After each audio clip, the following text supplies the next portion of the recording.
আমাদের বাড়িতে মাংস পুলি বানাইতেছে। এইখানে মাংস, এইখানে এই যে এটা কি জানি মা একটা খামির বানাই নিছে। চালের গুঁড়ি দাও না? চাল সিদ্ধ করছি, চালের গুঁড়ি সিদ্ধ করছি, গরম পানি দেওয়া হয়েছে সিদ্ধ করে মথে তারপর একটা খামির বানাইছে। কতটুক চালের গুঁড়ি নিছো মা? 2 কেজি। 2 কেজি চালের গুঁড়ি। আর এখানে যে মাংস রান্না করে নিছে গরুর মাংস। গরুর মাংস কতটি রানছো মা? 3 কেজি। 2 কিলো খামির বানাইছে আর কি চালের গুঁড়ি দিয়ে, আর 3 কেজি গরুর মাংস রান্না করছে ছোট ছোট করে। এই যে রান্না করে নিছে, এইভাবে বানাইতেছে। এই যে আমার মা বানাইতেছে, এই পাশে আপু বানাইতেছে। আপনাদের দেখায় একটা কিভাবে বানায়, দেখেন আমার মা কিভাবে বানাইতেছে পিঠাটা।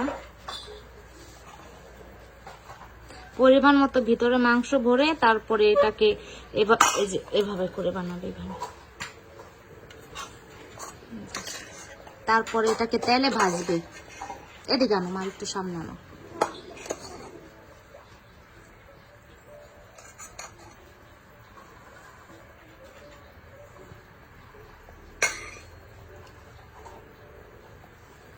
এই যে পাশে আপু বানাইতেছে, দেখি।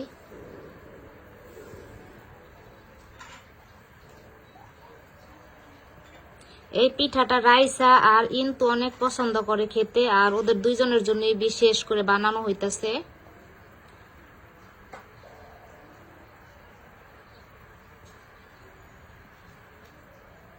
এভাবে বানায় তারপরে ডুবা তেলে ভাজবে এগুলোকে। ওই পাশে ভাবি ভাজতাছে, এই পাশে মা আর আপু বানাইতেছে দুইজনে। দেখি কেমনি বানাইছেন, কি সুন্দর করে বানাইছে। বানাই এখানে রাখতেছে, আর ওই পাশে ভাবি ভাজতাছে এগুলা। দেখাই কিভাবে ভাজতাছে ভাবি। এই যে এই পাশে ভাবি ভাজতাছে এগুলাকে। লাড়া দাও তো ভাবি একটু। আপনারা কে কে পছন্দ করেন এই মাংস পুলি খেতে?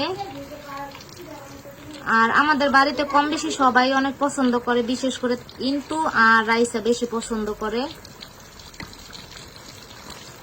এইভাবে ভাজে যখন এটা একদম বাদামি রং হয়ে যাবে তখন এটাকে নামায় ফেলবে, কারণ যেহেতু মাংস রান্না করা আর চালের খামিরটাও গরম পানিতে সিদ্ধ করে নেওয়া।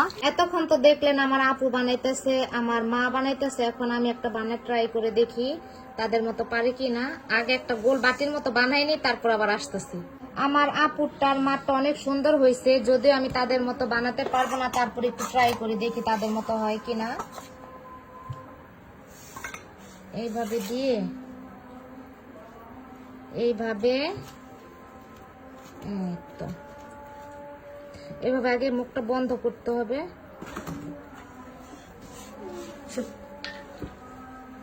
তারপরে এভাবে চেপে চেপে ফুল শেপ বানাতে হবে। এভাবে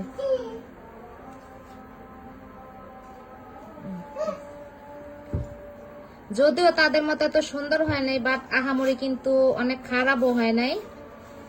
মাশাআল্লাহ মোটামুটি কিন্তু ভালোই পেরেছি আমি। অবশ্যই কমেন্ট করে জানাবেন তাদের মতো হয়েছে কিনা আমার পিঠাটা। এই যে তাসমিয়া বানাইতেছে, এই যে মা, এই যে আপু। আপনারা কিন্তু চাইলে এই পিঠাটা আপনারা ময়দা দিয়েও বানাতে পারেন, আর আমাদের বাড়িতে চালের গুঁড়িটা দিয়ে পছন্দ করে, কারণ অনেক ক্রিস্পি হয় এই জন্য। আর ময়দা দিয়ে যেটা বানায় সেটা একটু নরম নরম হয়, তো সেটার চাইতে আমার মনে হয় যে চালের গুঁড়ি দিয়ে বানানোটাই ভালো, খেতে ভালো লাগে। পিঠাগুলো এই যে ভাজার পরে এরকম হয়েছে কালারটা, এরকম কালার হলে নামাতে হবে।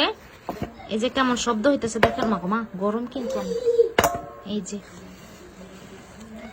দেখতে যেমন সুন্দর, খেতেও কিন্তু অনেক মজা এই পিঠাটা।